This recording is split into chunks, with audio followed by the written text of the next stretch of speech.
بسم اللہ الرحمن الرحیم. السلام علیکم. میں سمیع ابراہیم ہوں. آپ ہمارا یوٹیوب اور فیس بک چینل دیکھ رہے ہیں. گرما گرم خبریں اسلام آباد سے. ایک تو بڑا کنفیوژن کریٹ ہوا. وزیر اعظم صاحب نے اعلان کر دیا کہ 15 روپے فی لیٹر پیٹرول کی قیمت میں کمی ہوگی، لیکن وزارت خزانہ نے بالکل اس کو ریجیکٹ کر دیا. اور پھر پریویل جو حکم ہوا وہ وزارت خزانہ کا. یہ سب کیا ہوا؟ کس کا آرڈر تھا کہ 15 روپے پر لیٹر قیمت کم ہونی چاہیے؟ کس نے اس میں رکاوٹ ڈالی؟ اور اب حکومت کون کر رہا ہے اس ملک پر؟ یہ بڑی اہم بات ہے.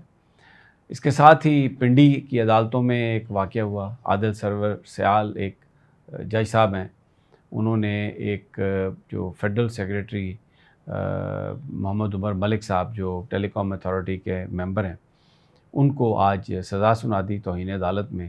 سمری ٹرائل کیا کورٹ میں، اور ان کو پولیس کو کہا کہ ان کو گرفتار کر کے سیدھا آپ اڈیالہ جیل لے جائیں.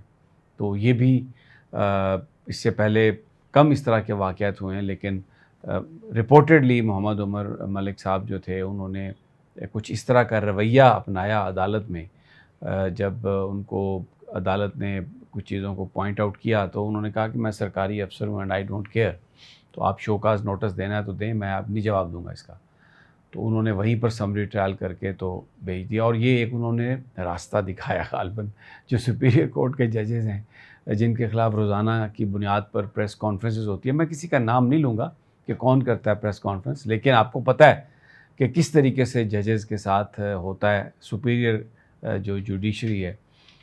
تو یہ جو عادل سرور سیال صاحب ہیں، انہوں نے جو طریقہ اختیار کیا ہے، مجھے لگتا ہے کہ اگر جو سرکاری افسران نے اپنی روش نہیں بدلی تو کچھ ایسا ہی آگے ہمیں یہاں پر بھی نظر آئے گا. ایک اور فیصلہ ہوا ہے، ایک اے ایس آئی کو رشینز کے ساتھ کچھ ڈاکومنٹس شیئر کرتے ہوئے ان کو جاسوسی کے الزام میں سزا سنائی گئی تھی، تو اسلام آباد ہائی کورٹ نے اس کو سسپینڈ کر دیا اس سزا کو، اور کہا ہے کہ یہ جو وارننگ لیٹر ہیں، نیکٹا کے ڈاکومنٹس ہیں، یہ اس طرح کی چیزیں اگر یہ کسی کو دی ہیں تو یہ کوئی جاسوسی نہیں ہے، اور یہ کوئی ایسی بات نہیں ہے کہ خفیہ کاغذات. یہ تو سارے پبلک ڈاکومنٹس ہیں. جب وارننگ آتی ہے، بات آتی ہے، تھریٹ لیٹر جاری ہوتا ہے، تو اس کو وہ ڈاکومنٹ پھر خفیہ کہاں سے رہ جاتا ہے؟ تو وہ بھی بڑا ایک لینڈ مارک ڈیسیژن ہے. جو شاعر ہیں فرحاد، ان کے بارے میں بتایا جا رہا ہے کہ وہاں پر ان کی جو حالت ہے وہ خراب ہے، ان کو ہاسپٹل منتقل کیا گیا ہے، طبی معائنہ بھی ان کا کرانے کا حکم دیا گیا.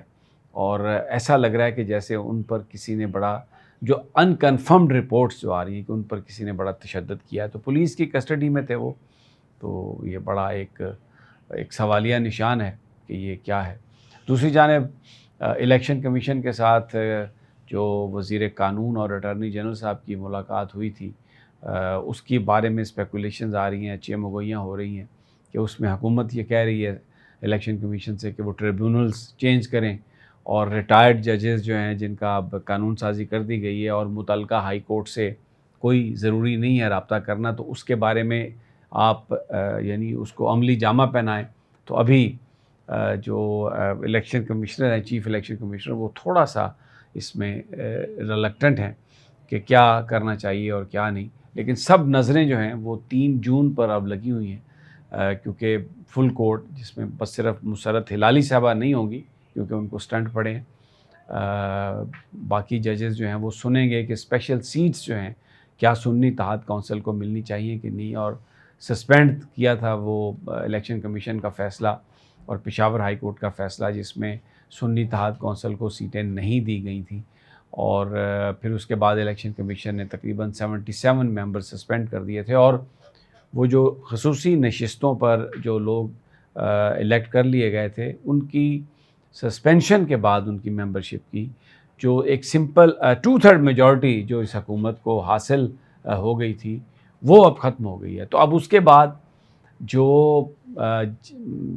ایک کوئی بیانیہ بنایا گیا ہے کہ جی ریفارمز کی جا رہی ہیں اور چیف جسٹس صاحب کا ٹینیور بڑھایا جا رہا ہے، اس کے لیے 2/3 میجورٹی کی ضرورت ہے، تو وہ ایٹ سٹیک لگ گئی ہے. تو یہ جو ممبر ہے، بینچ جو ہے فل کورٹ، اب اس میں کیونکہ بات ہو رہی ہے کہ ایکسٹینشن دی جا سکتی ہے چیف جسٹس صاحب کو، تو وہ تو پھر ڈائریکٹ بینیفیشری ہیں. تو یہ ڈیمانڈ ہے پاکستان میں کہ چیف جسٹس صاحب کو اس بینچ کی سربراہی نہیں کرنی چاہیے، چیف جسٹس صاحب کو یہاں پر یہ کیس نہیں سننا چاہیے، کیونکہ اگر وہ اسپیشل سیٹ سنی اتحاد کونسل کو نہیں ملتی اور جو اس وقت حکومتی اتحاد ہے ان کے پاس چلی جاتی ہیں، جیسا کہ الیکشن کمیشن کا فیصلہ تھا، تو پھر وہ جو ریفارمز کرنا چاہتے ہیں، جو آئین میں ترمیم کر کے چیف جسٹس کا ٹینیور بڑھانا چاہتے ہیں، وہ کر دیں گے، اور اس کے ڈائریکٹ جو بینیفیشری ہوں گے وہ جناب قاضی فائز عیسیٰ صاحب ہوں گے، جو ویسے تو اکتوبر میں ریٹائر ہو رہے ہیں، لیکن ان ریفارمز کے بعد وہ پھر اگلے 2 سال کے لیے مزید وہ چیف جسٹس بن جائیں گے. تو ایک ڈیمانڈ ہے کہ وہ نہ یہ کیس سنیں، کیونکہ وہ خود اعجاز الاحسن صاحب اور دوسرے ججز پر اعتراض کر چکے ہیں. جب ان کے خلاف ریفرنس ہو رہا تھا، سماعت ہو رہی تھی، تو انہوں نے کہا کہ یہ بینیفیشری ہوں گے، اگر میں ہٹ گیا تو یہ پہلے چیف جسٹس بن جائیں گے وقت سے، اور ان کا ٹینیور میں اضافہ ہو جائے گا. تو اعجاز الاحسن صاحب اس سے پیچھے ہٹ گئے تھے. تو اب دیکھنا یہ ہے کہ قاضی فائز عیسیٰ صاحب اگر فیصلہ وہ اسپیشل سیٹس کا عمران خان کے سنی اتحاد کونسل کے خلاف آتا ہے، تو پھر تو وہ اس کے ڈائریکٹ بینیفیشری ہو سکتے ہیں. تو یہ بڑی ایک عجیب سی صورتحال ہے، لیکن یہ جب آئیں گے تو پتہ چلے گا کہ وہ اس حوالے سے کیا وہ فیصلہ کرتے ہیں. لیکن ساری نظریں جو ہیں وہ اس وقت سپریم کورٹ آف پاکستان پر لگی ہوئی ہیں. ایک اور آج واقعہ ہوا ہے، ویتنام کے سفیر کی اہلیہ اسلام آباد سے غائب ہو گئی ہیں.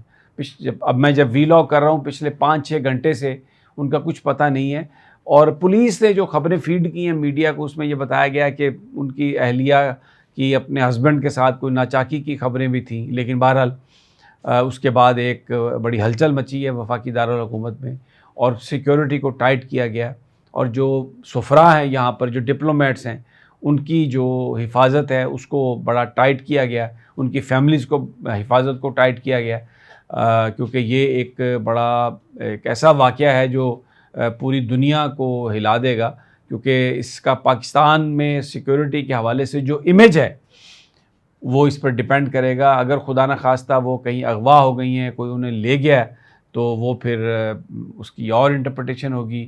اور اگر خدا نہ خواستہ، بہرحال اللہ تعالیٰ انہیں خیر سے رکھے. اس وقت آئی جی پولیس جو ہیں اور سارے جو لوگ ہیں پاکستان کے محکمے، وہ اس پہ فوکس کیے ہوئے ہیں. یہ بہت اہم واقعہ ہے، اور پاکستان کا امیج جو ہے، پاکستان کے اندر جو سیکیورٹی کی صورتحال ہے، اس کے حوالے سے it is very important. Let's see how it unfolds. اب میں آپ کو بتا دوں کہ یہ ہوا کیا ہے. بجلی کے جو چارجز کے اس کے لیے پیٹرول کی قیمتوں کے حوالے سے آپ کو یاد ہوگا کہ 2-3 دن پہلے وزیر اعظم صاحب کی ایک میٹنگ جاتی عمرہ میں، اور جس کو چیئر کیا نواز شریف صاحب نے. حالانکہ ان کے پاس کوئی عہدہ نہیں ہے، وہ وفاقی کابینہ کو نہیں بلا سکتے، وہ مسلم لیگ نون کے صدر تو بن گئے ہیں، لیکن حکومت کے اجلاسوں کا وہ نہیں لے سکتے. وہاں پر انہوں نے بلا لیا، اور اس کے بعد انہوں نے اپنے بھائی سے یہ کہا کہ بھائی اس کی قیمت آپ 15 روپے کم کریں.